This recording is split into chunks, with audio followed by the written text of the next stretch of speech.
पाएं latest update सबसे पहले। सब्सक्राइब करें NS नाउ। नमस्कार साथियों, आप सभी का स्वागत, अभिनंदन एवं वंदन है। जैसा कि आप सभी लोग जानते हैं कि आज शिक्षा मित्र साथियों के स्थानांतरण एवं मार्च माह के मानदेय को लेकर के अधिकारियों के पास जाना हुआ, उनसे मुलाकात हुई और बात हुई। इस संबंध में आप सबको जानकारी देना था, क्योंकि पिछले सप्ताह रविवार को अयोध्या और सोमवार को बनारस में एक बड़ा कार्यक्रम संगठन के द्वारा आयोजित किया गया था।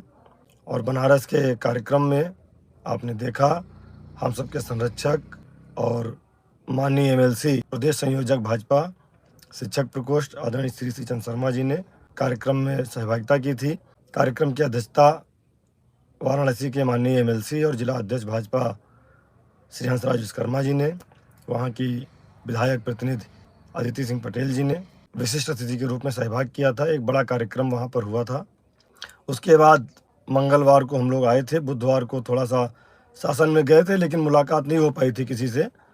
फिर लगातार छुट्टियों का दौर चला। शुक्रवार, शनिवार, रविवार, गुरुवार को भी छुट्टी थी। 4 दिन लगातार छुट्टी थी। 6:30 बजे के बाद शासन से निकल पाया और बनारस में इतना बढ़िया कार्यक्रम हुआ, उसका मैसेज लखनऊ तक है। भाई अजय सिंह जी द्वारा बढ़िया कार्यक्रम एक कराया गया था, जिसमें लगभग 16 जिला अध्यक्ष और प्रांतीय पदाधिकारी भी थे उसमें, जिसका गूंज लखनऊ तक है, हम कह सकते हैं। इसी तरह से कार्यक्रम चल रहे हैं, आगे भी चलते रहेंगे। सबसे पहले आपको बता दें कि जो स्थानांतरण के लिए बेसिक शिक्षा के निदेशक महोदय द्वारा समय सारणी जारी की जानी है, उसके संबंध में आज श्रीमान महानिदेशक महोदया जी से मुलाकात किया और मार्च माह के मानदेय को लेकर के भी उनसे चर्चा किया। साथ में राज्य कर्मचारी संयुक्त परिषद के प्रदेश महामंत्री आदरणीय RK निगम जी थे।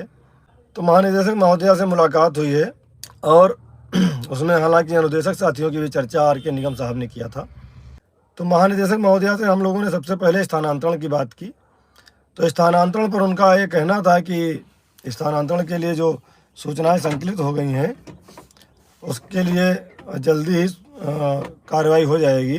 और SIR का उन्होंने एक मुद्दा बनाया था कि SIR को लेकर के स्थानांतरण नहीं हो पा रहा था।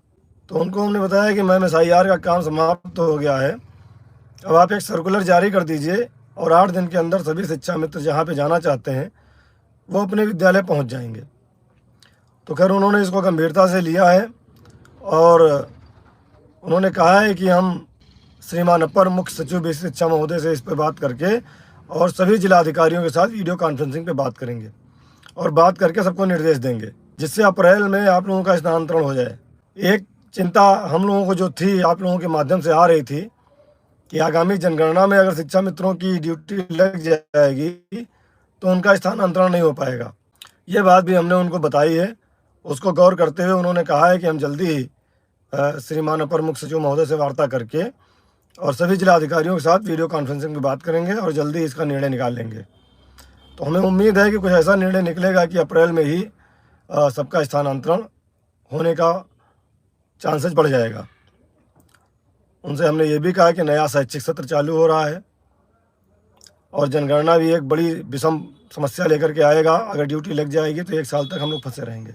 मार्च के मानदेय को लेकर के उनसे भी वार्ता हुई है और जो हमारे फाइनेंस ऑफिसर हैं मृदुल जी, उनसे भी वार्ता हुई है। तो मार्च का मानदेय उनका ये कहना है, फाइनेंशियल लास्ट चल रहा है, तो मार्च का मानदेय 10 अप्रैल के पहले मिलना मुश्किल है। इसके लिए आप लोग व्यवस्थित रहिए और आप लोग पहले से इस पे अपनी व्यवस्था कर लीजिए। 10 अप्रैल के बाद ही उन्होंने मार्च का मानदेय मिलने की बात कही है। अब 1 आध दिन पहले मिल जाए तो बहुत अच्छी बात है, लेकिन प्रयास जो कर रहे हैं, फाइल चल गई है उनका कहना था, लेकिन जब नया बजट आ जाता है उसके बाद विभागवार बंटने के बाद जिस मद में कितना पैसा जाना है उसका निर्धारण लगभग 10 अप्रैल तक हो पाएगा। 10 अप्रैल के बाद ही मार्च का मानदेय आपको मिलेगा। और उन्होंने यह भी कहा कि आपके जो 18,000 रुपये मानदेय की व्यवस्था है, सरकार ने किया है, उसके शासनादेश को जारी करने की भी तैयारी चल रही है। हमने कहा कि बहुत सारे लोग चिंतित हैं कि शासनादेश अभी तक जारी क्यों नहीं हुआ। उन्होंने कहा ये विषय आपका नहीं है, ये विषय शासन का है। जब सरकार ने निर्णय ले लिया है तो शासन उसमें कदाचित देरी नहीं करेगा। फाइल उसकी भी चल रही है, प्रस्ताव तैयार हो गया है और 18,000 रुपये का मानदेय का शासनादेश आप लोगों के सामने बहुत जल्दी आ जाएगा। कोई भी चिंता ना करे, कोई परेशान ना हो। तो आज इतनी जानकारी निकल करके आई है। हालांकि प्रयास हमने किया था श्रीमान अपर मुख्य सचिव महोदय से मिलने के कारण, लेकिन वित्तीय वर्ष के अंतिम दिवस चल रहे हैं, जिसमें उन लोगों की बड़ी भागदौड़ है, व्यस्तता है। इसकी वजह से मुलाकात नहीं हो पाई। लेकिन परसों हम प्रयास करेंगे कि सचिवालय में बड़े अधिकारियों से मुलाकात हो और शासनादेश की एकदम सही जानकारी कब तक जारी हो जाएगा, मिल जाएगी। और 18,000 आपने लिखा है हमारे भाई ने कि क्या मिलेगा? बिल्कुल मिलेगा, 100% मिलेगा, 1000% मिलेगा। अप्रैल का मानदेय 18,000 आपको महीने मिलेगा। ऐसा लगातार सरकार के द्वारा, अधिकारियों के द्वारा कहा जा रहा है। कहीं से भी कोई चिंता करने की ज़रूरत नहीं है। तो 1 अप्रैल से आप सबका बढ़ा हुआ मानदेय मिलना शुरू हो जाएगा और मई में अप्रैल का मानदेय बढ़ करके आएगा। शासनादेश की चिंता मत करिए, शासनादेश आ जाएगा। आज पूरा दिन हम लोग निदेशालय में और सचिवालय में लगातार संबंधित अधिकारियों से मिलते रहे और सब चीज़ का निचोड़ ये है कि मार्च का मानदेय 10 अप्रैल के बाद यानी 10 से 15 के बीच जारी हो जाएगा। स्थानांतरण के लिए अपर मुख्य सचिव महोदय से मैडम बात करके और सभी जिलाधिकारियों के साथ वीडियो कॉन्फ्रेंसिंग पर निर्देश देंगी। तीसरा, मानदेय बढ़ोतरी वाला शासनादेश भी आपका आने वाला है। कोई ये बट नहीं है। आप सबकी एकता, आप सबके सहयोग से ही जो हो रहा है होगा।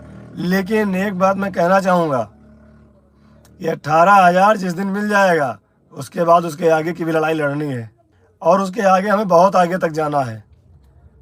मेरा जो मानना है, मेरा जो लक्ष्य है वो आपको बता दूं। मेरा लक्ष्य ये है कि हम जहां से वापस लौटे थे सुप्रीम कोर्ट से, हमें वहां तक पहुंचना है और उससे आगे भी जाना है।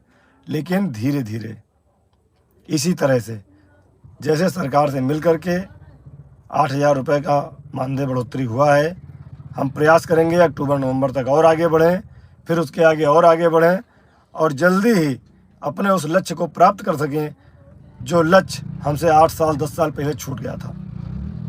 इसके लिए आप सबको एकजुट रहना होगा, संगठन के साथ रहना होगा, क्योंकि आपकी ताकत ही हमारी ताकत है। तो 18,000 का मानदेय मई में मिल जाए, उसके बाद आप सबके एकता की ज़रूरत पड़ेगी। आप सारे लोग एकजुट रहिए और उत्तर प्रदेश प्राथमिक शिक्षा मिशन के बैनर तले हम लोग उस लक्ष्य को जरूर प्राप्त करें जो लक्ष्य हमसे छूट गया था।